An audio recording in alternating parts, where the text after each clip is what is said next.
This episode and the entire year's worth of episodes is proudly brought to you by California Cryobank. Use code QueerFam25 for a free level 2 subscription to their donor catalog. Make those babies and come tell me about them. Love is love on the Queer Family Podcast. Love is love. At the time, they had worked with, 70 primarily straight men. I was one of the first out gay guys, Right. who had a significant other who was a woman, and they wanted to get pregnant. And so they had 70-something babies who were born to HIV-positive dads and HIV-negative moms, and the babies were all HIV negative. And so they realized that, if you're healthy, you're on antiretrovirals, and you don't have any viral loads, that the semen doesn't actually have any either, and they can separate it and make sure that so that's how we worked. And I was, like I said, I think we were the 90th baby. Wow. Today they've had hundreds. Welcome, y'all, to the Queer Family Podcast Pride Extravaganza. Yes, y'all, it is Pride Extravaganza. Extravaganza. I don't know why I said it like that. It is Pride Extravaganza for the third year in a row. What's Pride Extravaganza, you ask? For the entire month of June, our beautiful Pride Month, the Queer Family Podcast is bringing you double the episodes of Queer Family goodness, which means instead of just one episode per week, you are getting 2 gorgeous episodes, one on Monday and one on Thursday, so that we can really inundate ourselves and our senses with all the beauty that comes from the LGBTQ community and LGBTQ family building and LGBTQ parenting. It's gonna be good. It's gonna be a great month. I have so many wonderful episodes lined up for you, including this one, which is with Brian Rosenberg, who is the founder of Gays with Kids, a wonderful resource for LGBTQ families. And most recently, he is the founder of GWK Academy, Gays with Kids Academy, which is a free resource for anyone and everyone in the LGBTQ community who is looking to build their family, who has a family. You have to go check it out. You'll hear about it in the episode. I don't want to give you too much. We go into a lot. We talk about adoption. We talk about surrogacy in this episode. We talk about an HIV/AIDS journey and family building through that. Y'all, this episode was so good. I can't wait to share it. But before I share it with you, this week, actually on June 2nd, y'all should know it's Family Equalities Day, which was started by Mombian Dana Rudolph, lesbian blogger of the stars. Dana's been blogging about lesbian family building and queer family building for longer than many of us knew it was an option. And she founded LGBTQ Families Day, where on that day, everybody should use the hashtag LGBTQ families, post a picture of your family and tag LGBTQ families so we can get the word out and spread all of our LGBTQ family goodness out into the world. And we need it more than ever right now. Let's show the world how many of us there are and how freaking beautiful we are. So do that. I'll be sharing pictures of my family, and I would encourage you to tag me and hashtag the LGBTQ Families Day, and let's spread the word about how beautiful we all are. And also, it's Pride Month, so happy Pride. And you must know that in our family, Pride is second only to Christmas. It's a big deal in our house. We make a big deal out of it the whole month long. We love walking around and looking at all of the decorations that are all over our beautiful city starting June 1st. And we make a big deal of celebrating LGBTQ folks because it's important and my kids love it. Who doesn't love a rainbow, right? So I am wishing you all a happy beginning of Pride, and let's celebrate, bitches, because we deserve it. All right, let's play this gorgeous episode with Brian. You're gonna love it. All right, Helen, Beulah, they got all their beads on. They're ready to go with Pride. Helen, Beulah, can you come over here and roll this tape, please? Thank you so much. All right, they're not real assistants, y'all. I still don't have assistants, but they're gonna stay in my life forever because they just hang out on my couch, these make-believe people. All right, Helen and Beulah, come on over here and roll this tape. Happy Pride, y'all. Let's go. Let's celebrate. We deserve this shiz. Okay. Queer Family Podcast. Love is love. Hi, Brian. Hello. How are you? I'm good. I've been really excited for this interview for quite some time. Me as well. Very, very, very much so. We met the first time and I oh my God, I've known and loved this person my entire life. That's how I feel too. I feel like we're like old friends. Yes. I'm not even kidding. I'm really excited for the audience, the listeners, to hear all about your amazing life, your amazing family, and your amazing resources that you have out there for all the world to use. So without further ado, Brian, we're going to do your 30-second elevator pitch. Okay. On your mark, get set, go.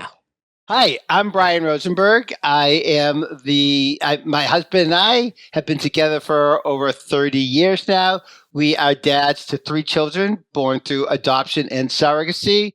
After becoming a dad, we founded Gays with Kids, March of 2014, to help other gay men become dads and navigate the gay and gay fatherhood. And I realized after 5 or 6 years that I wanted to do more to help people become parents. And so we launched GWK Academy, which is now its own not-for-profit entity.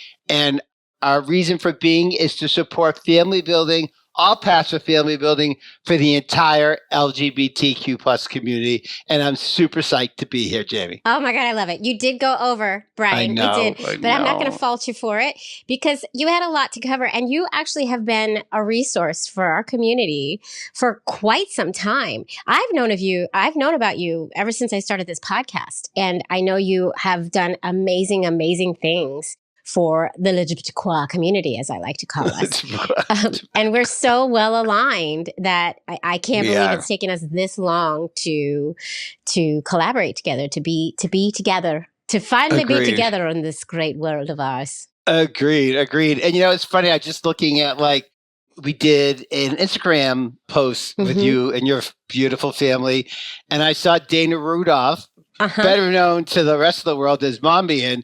So I love it when people I know each other. I know. So shout out to Dana. Shout out love to Dana. You too. How is it that we're just meeting? I've known Dana for almost, it seems like 5, 7, 8, 9, 10 years. I know. And Dana is like the OG of the LGBTQ family building, living. Yeah, she is. She is OG. She's been at this forever. Yes. And it's so good that we're in just such good, great, wonderful, beautiful company. I love it so much. Agreed. So, Brian, let's take it back a bit, shall we? Okay. Can we take it back to, let's go to your coming out, in a nutshell. Let's go to when Brian discovered who Brian truly is. Oh, so those are 2 different stories. Uh-oh. When Brian discovered who Brian truly was back when I was in high school, college, but we're talking about the 70s, 80s. Life was very different then. And so I just completely tried to shut it out. I finally came out. I was with my girlfriend and it was Of course you were. on my birthday. Of course I was. And shout out to Pammy, who's still a very good friend of mine to this day. Of course she is. Right. And sorry, don't make me laugh.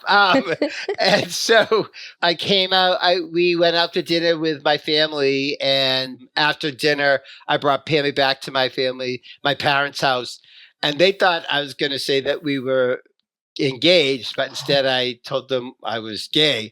So interesting story about Brian Rosenberg's coming out. I've been HIV positive. Well, I know I got it during my very first sexual encounter with a man, and that was in 1988, and I found out in 1990. I started dating Pammy in 1990.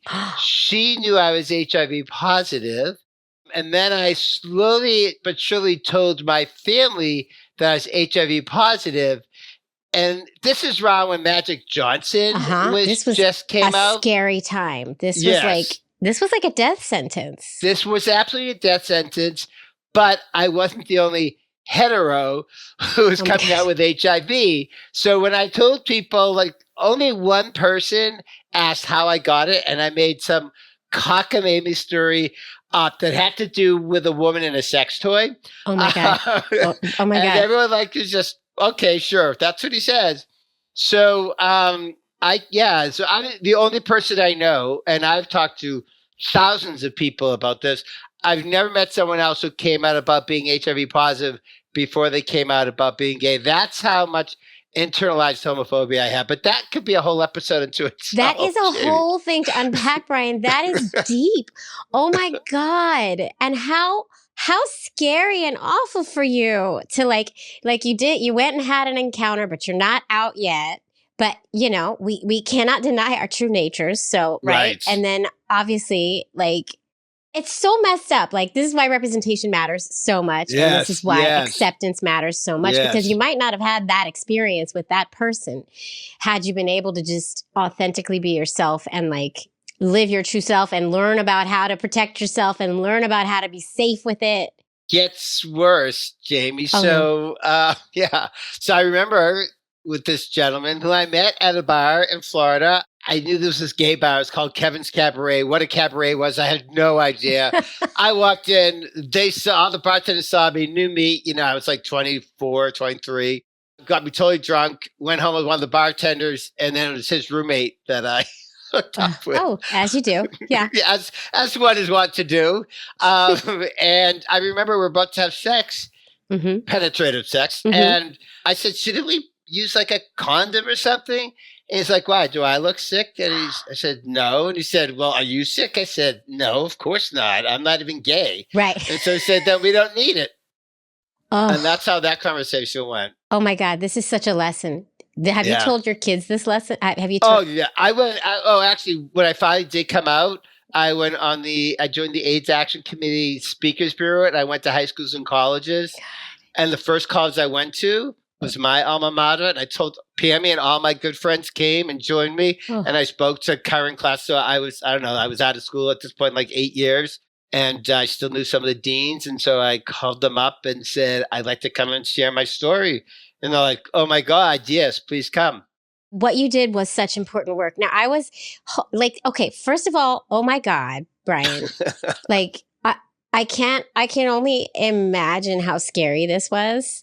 And I was in middle school. Well, I was young, and I grew up in San Francisco. I remember being in middle school and we had a really strong education on HIV/AIDS in middle school. And people like you came and spoke to us and scared the shit out of us. If you were in Massachusetts, I would have gone to your school. Right, exactly. But this was such pivotal education for me. Like, I remember all of that time learning in health class vividly about HIV/AIDS and how scary it was, especially in San Francisco, because it was all over billboards and it was like, protect yourself, protect yourself, protect yourself. And it was hearing from people like you, stories like you, that really made me so insane about safe sex. And I feel like I was so insane about it, and I'm a lesbian, right? When I finally tried lesbian sex for the first time, I went to the clinic on the Fenway Clinic, the Boston Clinic. Oh my God. Oh, the Fenway. Yeah. The Fenway Community Health Center, or Fenway Center, I think it's called now. Because I went to school there. I went to the clinic and I was like, I think I need a dental dam. And the doctor was like, wow, nobody ever asked me for that, but sure, I can give you that. And I forced the person to be to use dental dams. That's how scared I was. Well, but you saved yourself for also potentially exposing yourself to other stuff that you did. Yeah. And because I was that girl that was like, no, not without protection. I was a freshman in college, a freshman or a sophomore. And so this is in the 80s, the mid 80s. And I went to college in Connecticut to a small liberal arts school. And there was a guy coming to speak who was living with AIDS. And my friends and I were on the way walking, the whole campus was going. And we're like, are you gay? I'm not gay. Are you gay? Are you gay? We're not gay. So why are we going then? Right. So we didn't go. And honestly, had I gone, maybe I would have learned about how it all works. And then I wouldn't have. It's crazy thinking back on that time, really thinking back on how scared everybody was. But also, I feel like nowadays, the young people today have they don't educate about this now. And I feel like, especially with the regime we're living in, I feel like we might go back a little bit to a time when, people are just so miseducated about it. And kids today don't think it's a big deal, which is insane Well, to that's me. the thing. They think it's not a big deal because, they can just take pills or whatever. And, take it from someone who's been, I was like one of those, in Rent, the AZT, but Yeah. that was me. Yeah. It's not fun. And I tell my kids, I was like, I'll do it and I can do it. But like, you want to stay healthy because it's not really fun to take a host of pills. Now I just turned 60, so I'm taking all kinds of other pills anyways. It's like, as we're wont to do as we get older. Yeah. But yeah, it's not fun having to worry about, your health, especially at such a young age No. and young people think they're invincible, right? Like, Yep. I think we need to raise the bar again for HIV/AIDS education because I feel like it's fallen by the wayside. Just like how measles is coming back. oh God, I know. It's Yeah. like, no, y'all, this is really serious, serious, and you got to yeah. take it seriously. But wow, what a story! And we just got started. You asked about my coming out, so there you go, Jaimie. I had no idea I was going to open up that can of worms, but I'm so glad I did. I'm so glad I did. So let's fast forward. Okay, so All right. so you're living with HIV. You've come out. You're accepted. I'm assuming. I'm hoping, or Yes. somehow Yes. like long road to that. But the internalized homophobia was real. Oh yeah, it was real, but it's gone now, and I meet the guy that is going to be the love of my life and my husband and my long-term forever partner. And it's funny, I was going to a support group and I just decided, because when I realized what was going on and how HIV is transmitted and all that, I said I would tell people before having sex. I told, to this day, there's not a single person I've had sex with without disclosing my HIV status first. And even though I'm undetectable, which means can't get it from me, I can't transmit, I'm always telling people that because I think it's something that people should know. Mhm. And I told, like, I don't know, 5 or 6 people who all said, thanks for sharing that, but I don't want to have sex anymore, or I don't want to date you. And so I decided, I'm only going to go out with people who are HIV positive like me. And I met Bird, and I told you, one of these guys that had said, no, sorry, but we're going to be friends, unbeknownst to me, had told Ferd about me and my HIV status. And I then meet Ferd and we hang out, we go on a date, Mhm. and we come back to his place and we start to kiss. And I was like, I need to talk to you about something first. And here I am thinking, like, I can't believe I set myself up to be rejected yet again. Yeah. And he's like, no, I know. I said, you don't know because I haven't told you, and I need to tell you because I'm on this crusade. I'm only going to have sex with people that I tell. And he's like, I know. And I'm like, stop arguing with me. You don't know. He's like, Brian, you're HIV positive. I'm like, oh my God, you do know. And we've been together ever since. That was almost 33 years ago. In June, it'll be 33 years. That's amazing. And wait, was he HIV positive too? No, or he was HIV negative, and we knew of each other. He's Dutch, and he had moved to Boston just a year and a half before we met, and we had been noticing each other Mhm. in the gym, Mhm. and Of he was a course. cutie patootie. And yes, as Fred likes to tell, it's a tale as old as time. Boy Yes. meets boy in the gym, especially in the locker room when they see each other for the first time, if you know what I mean. He decided that he got educated, found out how it's transmitted, and thought I was cute enough and nice enough to go on dates. And once we started to date and he got to know me, he thought, chances are this is not going to be long lasting, but I'm in it for as long as it will last, meaning until I die, kind of thing. Uh-huh. Because during our first few years together, I mean, I went to some 20 to 30 funerals Oh of my guys God. mostly in their 20s and 30s. I remember going to a funeral of someone who turned 40, and we're all like, oh my God, how old he lived to be. Do you think we can live to be that old? Yeah. Crazy. Yeah. To me, that's what, like, the young generation has thank God, Yeah. but still, like, They have no no idea. clue what we went through. I mean, we lost like so many people. So many young people. My aunt, my wife's cousin died in the 80s of AIDS. Ugh, it's terrible. Sorry, I laughed at first because I thought you were saying he was like, I'm not going to stay with this guy for long. Oh. No, he just he used to sound like the story. He's like, Brian, if we have 3 good years or 5 good years, it's worth it to me. Wow. And then look at you, still going strong. Look at that. Here we are.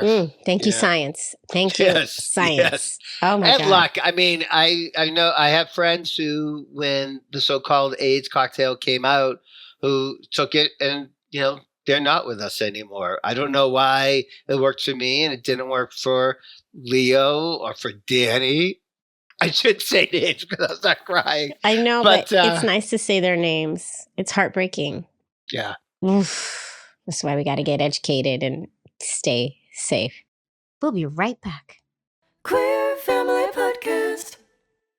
Every single one of us deserve support that understands our paths to parenthood. And that's why I'm so happy that California Cryobank is the sponsor of this here show. California Cryobank, y'all, has been proudly serving the LGBTQIA community and families for decades, and they're still going strong, and they offer so many wonderful resources for LGBTQIA families, like letters for second parent adoption and so much more. They are really here to support us in all the ways we create family. If donor sperm is a part of the journey and ready to get yourself started down this path, California Cryobank has got you covered. They've got medical history, they've got baby photos, they've got donor essays, which are super important, as I say in this episode, and so much more. You're going to go to cryobank.com. You're going to use code QueerFam25, and you're going to get a free level 2 subscription to their donor catalog. You don't even have to make a purchase. Just go see what they have and see if this path is right for you. It's a win-win situation. Go to cryobank.com, use code QueerFam25, and get that free level 2 subscription, y'all. Start making those babies, and then come tell me about them, because I love a good queer family building journey. All right, let's get back to the episode. Here we go. Love is love.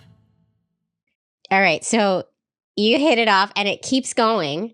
And then at some point, you decide, when did having kids come into the conversation? Because for many of us, it comes in extremely early because there's so many paths to take. We have to figure it out. We have to get on the same page, So how did that conversation come about? In 1996 was when the AIDS cocktail had started for me, and my doctor was a big macha here in the Boston area. And so when we were able to start looking at how much viral load there was in the body and could see that I was undetectable, he got asked by the Boston Globe, a big newspaper, by a reporter if there were any of his patients who would be willing to share their story. And at this point, I had been going out to speak about living with HIV and being gay at schools and colleges. So he asked me if I'd be willing to talk to the reporter, and I said I was. I remember the reporter, the first thing he said to me, he said, "How old are you?" And I said, "I'm 30, wonderful." Because I didn't think I was going to be alive at 31. Oh my God. And so that's when I realized it started to dawn on us that maybe I was not going to die. And it was a few years later. I always loved kids, like my nieces and nephews, my college friends' kids. People I see walking on the street who I don't know with their little ones. I can't avoid going over to them. And so I've always loved them. And after we realized that we had a life to live, a future to look forward to, my husband said to me, and by now I'm like 40, and he said to me, so yes, a big gap between 31 and 40, I realized, but took a while to catch up and readjust life, that I wasn't dying, but we were going to live. And we moved to New York City and lived in Chelsea. And that was like 2 kids in a candy store. Mm-hmm. And so, we have a whole bunch of years that we don't need to get into here. Then maybe that's another podcast. That's another podcast. So it took a while, but eventually he's like, I don't think you're ever really going to be happy as you get older if you're not a dad. Mm-hmm. And that's how we started. Oh my God, I love that. So how did you figure out what your path were going to be? Because you took 2 very distinct paths. Yes. To become dads. We both were like, let's just adopt. Mm-hmm. And that was just what we both wanted to do. And we were matched with a very young birth mother who was a teenager, living with a boyfriend who was a teenager, but not the dad. Oh. not the biological dad of her baby, and he didn't want to be a dad. Oh. And we were matched with them, and we went and spent, I don't know, 3 hours with them, during which I held onto this baby who was like 3 months old for the entire time. Like, as soon as we sat down, I don't know if I asked, or she probably said, "Would you like to hold him?" I said, "Yes." And that was it. And she kept saying, "Oh, he's so comfortable with you. You guys are the dads. That's it." Then she really didn't want to give up her baby. So she, after about 4 months, where we went back and forth and we got her a social worker and lawyers and spent money, she just went MIA. She took off with her baby. She left her boyfriend, got rid of the cell phone, so we were no longer able to get a hold of her. The adoption agency wasn't able to get a hold of her. And that's when we said, I guess adoption is not going to be the way for us to create our family. That is heartbreaking. That is It's so hard. heartbreaking, but it was the birth mother's right to do that, right? Yes, 100%. She didn't owe us anything. But yes, it was very sad, especially because I got to hold this baby. Mhm. But she also had some weird caveat, like she didn't want it to happen right away. She wanted to be able to take him to his 6-month well visit, and she scheduled it a month late. So like there were definitely red flags, and my adoption agency even told me those were red flags. But Jaimie, I got to hold him, and I held him for like almost 3 hours. So I told you how I was with babies and little ones. So I just couldn't forget him. To this day, I hope that mom and son are well. He'd be 17 years old at this point. And so we decided that we would become dads through surrogacy. And so I just assumed it would be my husband's genes. He assumed it would be mine, even though I'm HIV positive and he's HIV negative. He figured out how we could do it with my stats. And so our plan was we'll try one of each. Turns out his little guys didn't swim, or they didn't swim properly or something, but he couldn't be. He would have had to have a procedure, and we're like, well, we're not getting any younger, no procedure. And so we went forward with me. And so we signed a contract with our surrogacy agency and IVF clinic. We left for us, it was a huge deposit that was not refundable. It's a huge deposit, yeah. A huge deposit. And 3 days later, we got a call from our adoption agency, and that's Levi. Of course you did. Of course, right? Of course. And you already did the deposit. So you're already in it. So we're already in it.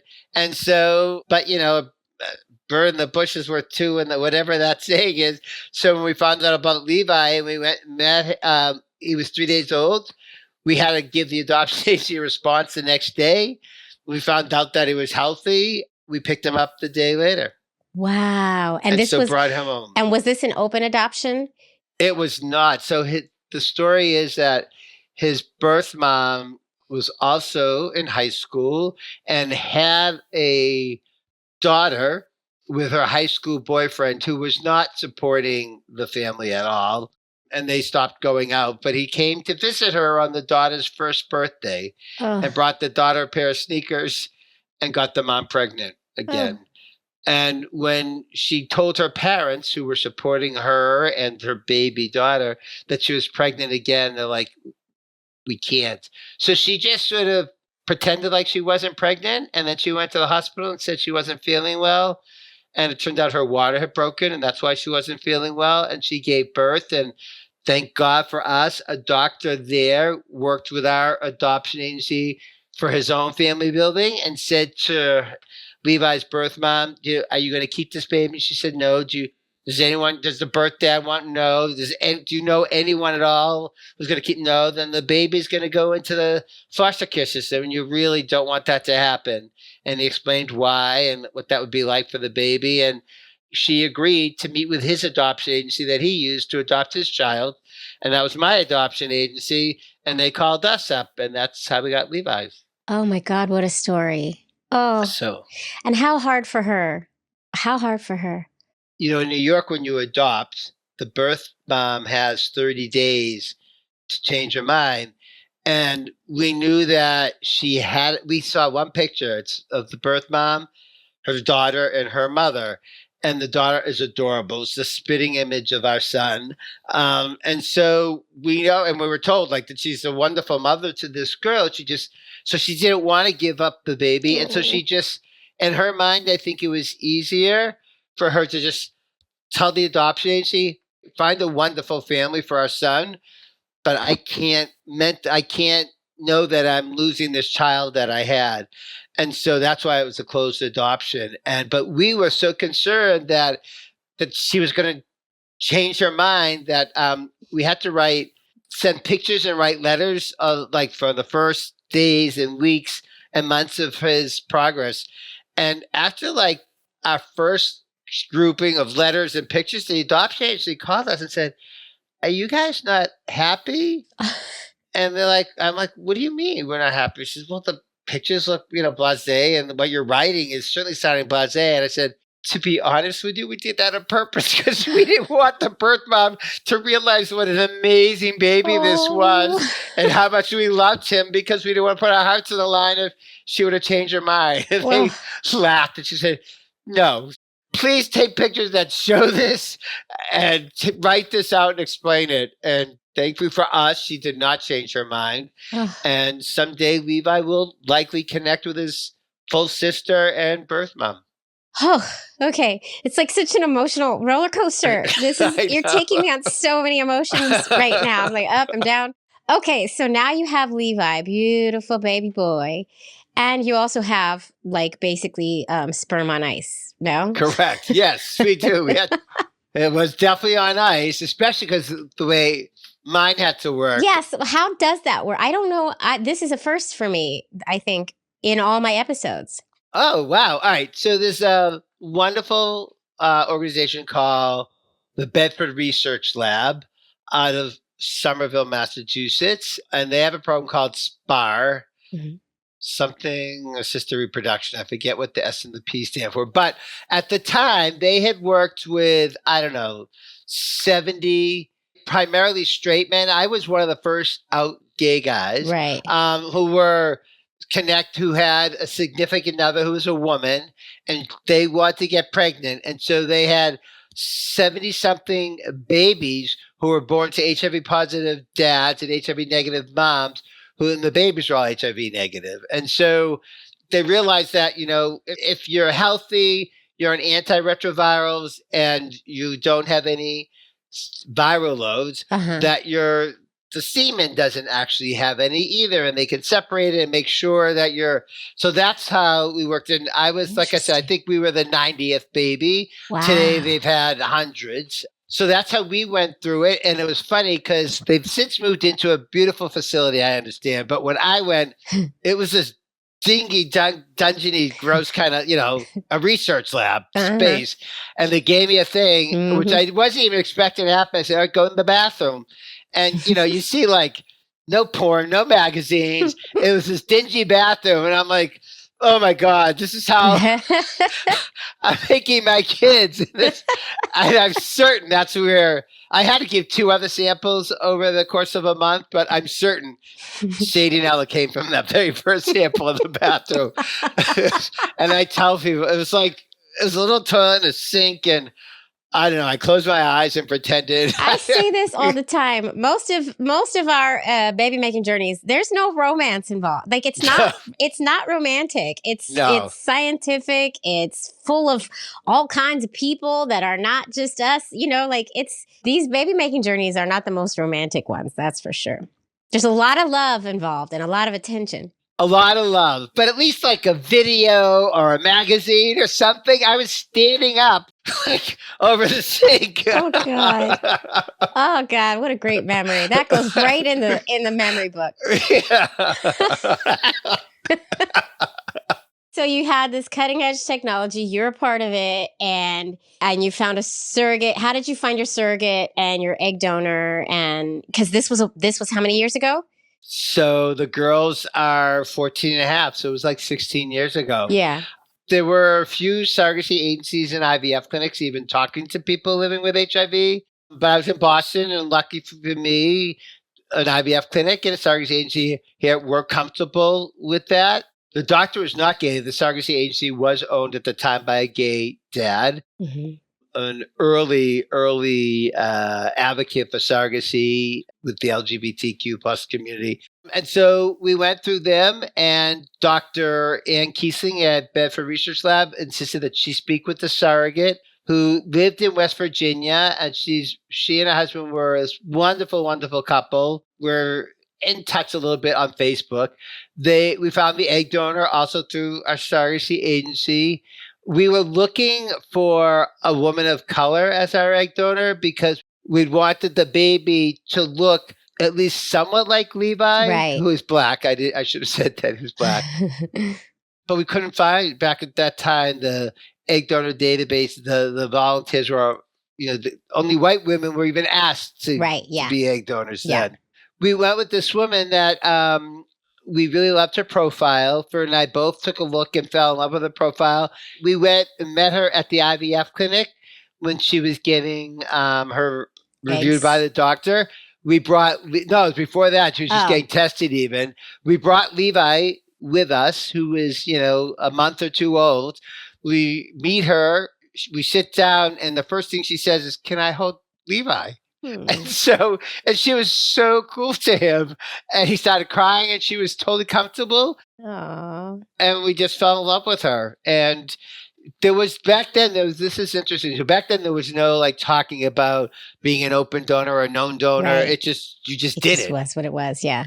But our egg donor said that she would be open to meeting our child at some point. Oh, cool. So fast forward 14 years, our girls were 13, so it was a year ago. And before they went to summer camp, they had started asking, for the last year and a half prior to that, they've been asking more and more questions about, their genetics and stuff that clearly wasn't me or from my family. Yeah. And so I said, "Would you like to speak with our egg donor?" And they're like, "Yeah, let's do that." So I reached out. We've not been in touch with her much. I reached out through social media, and she said she'd be happy to have a video chat. She now lives in California. Mm-hmm.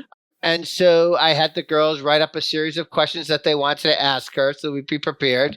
We got in the video call with her. It was the first time that Ferd and I had seen her since seeing her at the IVF clinic all those years ago. We cried the whole conversation. Oh. She was so awesome and so incredibly sweet and nice. She never had kids of her own, didn't want to have children. She's married. And an important lesson that I tell people I speak to for GWK Academy is that it turns out that Ella and she have a lot of genetic traits in common, but Sadie, not at all. However, Sadie looks like and she has a lot of genetic traits with our donor's sister. And she even sent us pictures. We're like, "Oh my God, that as her sister as a baby." It's like, that's Sadie. So I tell you, when you choose your egg donor, you shouldn't just be looking at her. It's the genetics from her family, her relatives, her grandparents, her parents, because you just don't know which genetics are going to come through. You're not the first person to say this to me. Dr. Mark Landeris. Oh, that's Dr. Al's big thing to say, yes. He said that when I interviewed, and Lisa. I call her Lisa the therapist. Because she gives me so much great advice. Yeah, they said and I looked at the family. We found out after both our kids were born, we used the same donor for both. We were showing our daughter, she was asking, so we were showing the folder with the stuff about the donor and the pictures. And then we're looking at it and we saw, twin. He's a twin. Totally spaced on. We had no idea this. And we were hell bent on not having twins. We were so afraid to have twins, which is funny. And we probably should have taken that into account that he was an actual twin. Yeah. And rightfully so. As a dad of twins are, when they're newborns and babies, it's scary. But the other thing that Dr. Landeris or Dr. L says is, first of all, not only you have to look at the genetics of her entire family, plus you have to remember, whatever you're choosing her for, whatever genetics you're choosing for, your genetics are going to screw that up. Yeah. So you have no idea what you're going to get. It's so true. It's so true. They come out what they come out. Those little humans, they're going to come out the little humans they are. Correct. You can't really. And we get crazy about these donor searches. I call it the search for the superhuman because I got crazy. I took people off the list because they had acne when they were teenagers. But we can't have that. Who doesn't have acne? I could not have been. I got zits every year on my nose from the time I was in 5th grade. Yeah. Till now. Yeah. I would have never chosen you, Brian. And then fast forward, my daughter's 11 now, and she gets little pimples. So it didn't work. I mean, she gets little marks, and she obsesses over them, because she's 11. But yes. Yeah, we get crazy. The search for the superhuman, it's real. It's real. I tell people when it comes, obviously they have to be healthy. And if you both have dark hair and you want the baby to look like both, I get it. You'll want to go for a donor who has dark hair. But really, the best thing to do is ideally a known donor. And whether you're talking about a man or a woman, right? A known donor, because you want to be able to have that conversation that we have with our girls 13 years later. And what we told our girls until we met our donor was when we met her, it was as if she was part of our family. And we just got along so well that if we had met her under different circumstances, we could see being close with her. That's why we chose her. Yeah. And that's the kind of story you want to tell someone. Not, oh, well, she was a saxophonist and she was getting her MBA and a PhD, and her father was 6'5" and her brother plays basketball. And they don't have cancer in their line. Like the kids. Right. Yeah. But for us, because we couldn't meet, sperm donors is different. Yeah, I know. Which is ridiculous. But when you say known donor, you mean like open donor. Yeah. Because we can do known donors too, which is also awesome and amazing. But if you're not if you don't want to do a known donor, totally get that. I didn't want to do it. Well, actually, we thought about it, but anyway, that's besides the point. But what we tell our kids all the time, because they had essays, so we had an essay from him, and we had a voice recording, and it was really the essay that did it for us. Felt it was like we got a sense of who he was from his essay, and so we give it to the kids, and we say, "This is really why," Besides all the other stuff. And you got to hear his voice too?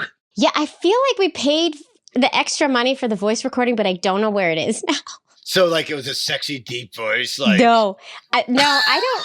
I can't remember. Maybe we didn't buy. Like me. Yeah, sounded just like you. Actually, was it you? Sorry.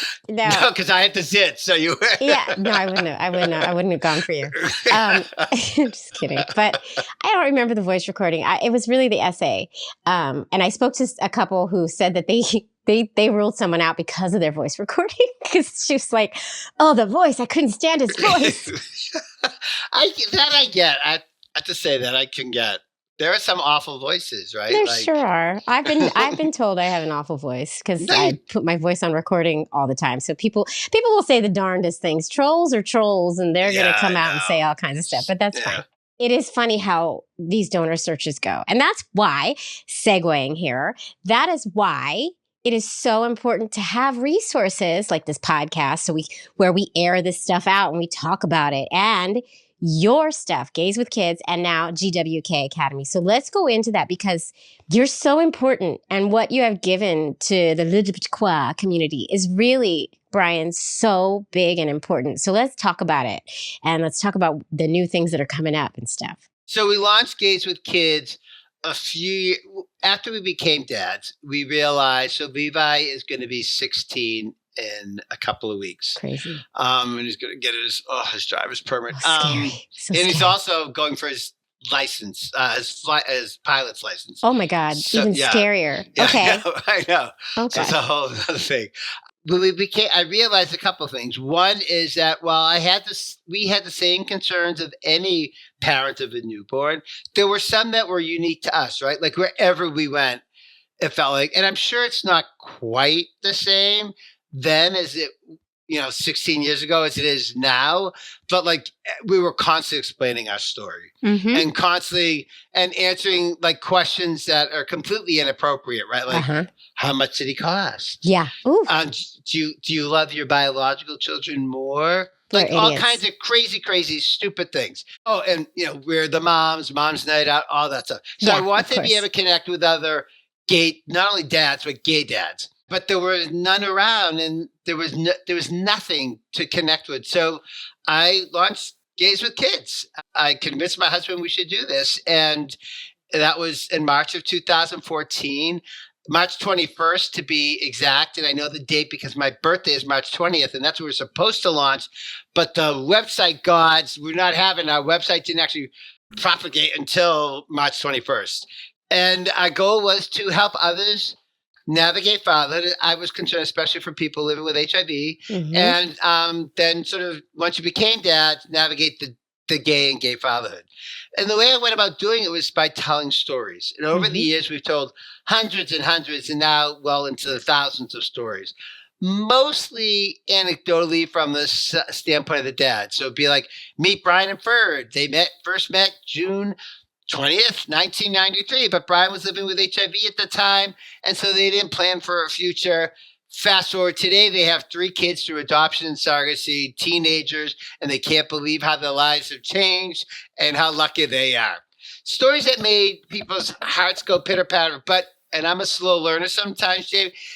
It took me a while to realize nothing you could take to the bank. So I inspired people. Yeah. And I know I helped change hearts and minds because people told me, but I inspired people, but they'd be like, okay, so now I want to become a dad. What do I do? Right. And so it took a while, and I finally like, oh, you know what?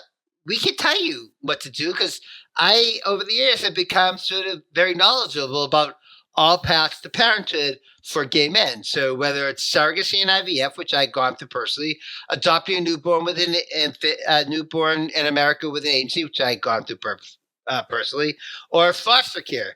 And so we created GWK Academy, Mhm. and I offer coaching and courses and access to mentors, dads who've gone through the same path you're about to undertake, but much more recently than me, and vetted family building partners. And then, and that was about 4 or 5 years ago. And then I just had a very, very, very big birthday, as I said, in March. And last year, thank you. Last year, I started to think about that and looking at the climate, how things have changed politically. Mhm. And I started to think, as much as I love helping gay men, there's no similar resource for the rest of the LGBTQ plus community. Mhm. And so we did 2 things. We said, let's spin out GWK Academy as its own entity, and we made it into a nonprofit, just waiting for the IRS to confirm our application. Mhm. And let's support all paths for family building for all LGBTQ plus people. And that's where we are today. So I'm super stoked. And now we're together, we're collaborating. Like it's beautiful, and we're so parallel because my journey is so similar to yours in so many ways. Because I formed this podcast because I couldn't find any stories like mine out there, and I was lonely, and it took me forever to get pregnant, and I needed to hear more stories because that's cathartic for me. So Yeah. it started though, knowing with my previous co-host Robin, knowing that we at least had enough lesbian friends for one season, right? And I was only thinking about other lesbians, other moms, right? So Right. the first season is like all moms and like one gay guy, I think. And then it spun out of control because people want to hear the stories, right? And then with the change in the political climate and my co-host leaving the show and seeing how, the world was changing, I decided I needed to rebrand and change the name of the show to make it more inclusive of all of us, and really started working on bringing more stories of all the different paths and all of our beautiful identities that we have in this Yes. beautiful community. So we're so similar, and so it's just like kismet that we're joining forces and Yes. really trying to help bridge the gap here, because we're still not in mainstream media. We're still not out there enough. And as far as I can say, there can't be enough people sharing their stories. Agreed. And whether it's a one-time social media post or they become influencers, podcasts, in their local rag, etc., the more the merrier, because representation going all the way back, it just so matters, and it matters just as much today as it did when I was a kid. It really does. It really does. And I'm so happy you're out there in the world making this positive change. So what can folks who go to GWK Academy, what can they hope to find? What will they see there? And, how can you help? Just throw it all out there so everybody knows. Thank you. So first of all, GWK Academy is completely free. It is no matter which path to parent you're going to go for, it's going to be expensive. Yes. And the last thing we wanted to do was to put another financial burden on people by charging this. So it's I love that. completely free for everybody. I love that. So that's the first thing you'll see. So you got to join, though, to get access to everything. Mm-hmm. I believe that the most important thing, I want us to become known as the very first stop on any LGBTQ. How did you pronounce it? LGBTQ. LGBTQ. I love the French qua thing. Yeah, it's the QIA, the qua. Yeah. Yeah. Qua. You do that much sexier than me. LGBTQ. I want to make sure that everybody, you are sexier than me. But anyways, I want to make sure, yes, I am gay. I want to make sure that everyone, when they're LGBTQ, understands all their options. And I'll be honest with you, Jaimie, when I got into this, I found out more, I learned about the foster community and kids in the system, especially LGBTQ kids in the system. And I learned how they're treated. And I do have a special place for, I really hope that when I'm done doing this and I pass the baton on to the next person, that I can look back and say, I helped move the dial a little bit to get more kids out of the system and into loving LGBTQ families. And so the way I do that is by showing people, I want you to be the very first place people come. And I want to make sure you understand all your options. You can become a biological parent. You can become a parent through adoption. And adoption means you can adopt a newborn in the States using an agency, which I would recommend, especially if it's the first time doing it. You can adopt a newborn independently using an attorney. You can adopt from the foster care system. And lesbian and gay men can also adopt from 3.5 countries outside the United States. Then we're going to even get into other types of foster care, like kinship care and short-term foster care, because we need those as well. And not everyone needs to be a full-time permanent parent to be able to make a difference in kids' lives. And there are organizations you can go to that will actually, you can get paired with teenagers too, who Correct. Just, You got to believe. Yes, my you gotta bosom believe, buddies that Seth. you got to believe in New York and Vermont. It's Vermont, right? I think it's Vermont. Yeah, because they also have a house in Vermont, so that would make sense. Oh, that's okay. So they do. In fact, I was just talking to a guy, Michael, who I love. He met, you got to believe, through one of our social media posts, is a dad to a child through he claims through us. He just told me yesterday. And he just recently met, so you got to believe, and all these other agencies, they have kids who with lived experience acting as advocates. So they go out and talk to organizations and people. He's adopting an advocate, a 25-year-old kid who has, since he was 12, been living on his own, basically. Oh, wow. See, there are so many folks, not just kids, who need loving families, not necessarily even homes, like just a family, a guide to help you through this. A safe place, someone to, because, think about like being a young adult, all the stupid stuff I did. Yeah. But I had parents that I could go to, and I did go to, got me out of the worst jams. Or like when I told my family I was HIV positive, I got big hugs. And so these kids, we all need families. Yes. At any rate, we tell stories. So we make sure you understand all your options. I want you to know before you even start how much it's going to cost, how long it's going to take, who are the different family building partners or organizations you're going to work with. Once you've chosen your path, we take you through every step you need to know. Amazing. And then we connect you with mentors who are just starting. If you're a mom and you're a mom only, a recent mom in the last 2 to 3 or 4 years, please, we need you as mentors to help talk to other moms to be.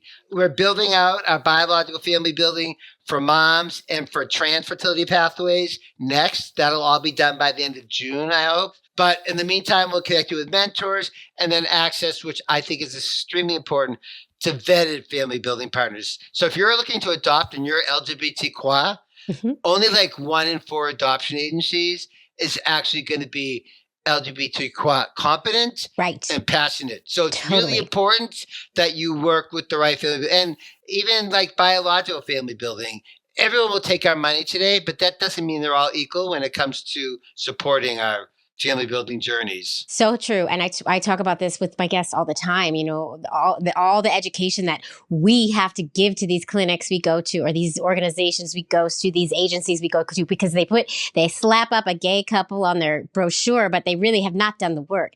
And Correct. It's exhausting. It's exhausting to have to educate people while you're going through all this. And I don't want anyone who comes to GWK Academy to have to do that education. So I'm steering you to the organizations, and these organizations I know share my passion for LGBTQ plus family building. They got long track record, history, experience, love, etc. They're part of it, etc. I love that. This is a place for all of us. This is a one-stop shop for all of us to go find answers, get guidance, find resources. And free coaching. Free coaching. Free coaching. So this is Maria amazing. Goodman from Pregnant Together does coaching. So I'm excited to have them as one of our coaches. Going to share that I'm going to have a new coach, a trans dad who is very famous in the community, very well known, is also going to be joining us as a coach very soon. So we have, and the coaching calls, all free. Amazing. I want you to be able to ask your questions, get your information, and from the smartest people. So I can talk to anyone about a gay surrogacy journey, I can talk to anyone about adoption or foster care, but I don't really know my stuff about other biological family building paths for women and for trans community. So that's why I'm excited to have these other coaches joining us. Yeah, you're doing the necessary work to make sure that everything is authentic and it's going to come from an authentic source. Yes. Which is really important. I'm so glad this is out there. I always say, I think I have to stop saying this now. I'm always like, there's no guidebook for us. There is now. There's a guide site. There's a guide site. And this is so wonderful to have you on talking about it during our Pride Extravaganza. Yes, I'm very excited. So building LGBTQIA families with education, support, and heart. I love it. That's what it's all about. Oh my God. Everybody needs to go check it out. And it's not just for parents-to-be. It's for parents. It's for all of us. It will be for all of us. But we want parents to come and help us and give us feedback and be mentors. We are going to start, once we finish all the other content, we're going to start getting content ready for people who are expecting. And then to help people who are bringing home the fourth trimester, or if you're bringing home a child for the first time. I want GWK Academy to be the place to come for people who are considering or are new parents, considering parenthood or are new parents. I want to cover everything. It's amazing. And it's really great that you've partnered with Maria, because Maria is really Maria. Yeah, on they're it great. Yeah. and knows their stuff. Yes, agreed. It is so awesome. And I'm excited to know you. I'm excited to watch this blossom and bloom. And I'm excited to be a small part of getting it out in the world. And I'm here for you if you ever want. And I think we're going to brew up some fun stuff together. Yes, we are. We've already talked about some really cool ideas for collaboration. So I'm stoked. Oh my God, Brian, this has been so great. And I can't wait to just stay in your orbit and root for you and cheer you on. And I'm really excited that you're doing all this work, because I know it's a lot of work. So keep it up. You're doing very great. Much. Thank you. I appreciate that. Yeah. Thank you so much for talking on the Pride Extravaganza. Thanks for having me. Queer Family Podcast. Before we say goodbye, I just want to say one last thank you to our sponsor, California Cryobank. What you're going to want to do is use code QueerFam25 to get you a free level 2 subscription to their donor catalog. Let's go. Let's go. Thank you, California Cryobank. Love is love. Whew. Well, folks, I hope you enjoyed that episode as much as I enjoyed it. And if you did enjoy it, feel free to listen to another or watch another. I have so many episodes for your listening or viewing pleasure. Just go pick one and enjoy. There's a lot. There really is. And also, if you really do like this show, please, I know I say it all the time, but please do consider supporting the show on Patreon. You're just going to go to patreon.com/The Queer Family Podcast. You're going to pick a tier, you're going to join, and you're going to get that bonus content. And you're also going to get my love and adoration for the rest of my life. I love you all. Thanks for tuning in. Keep on tuning in, and I'll see you next time. Mwah.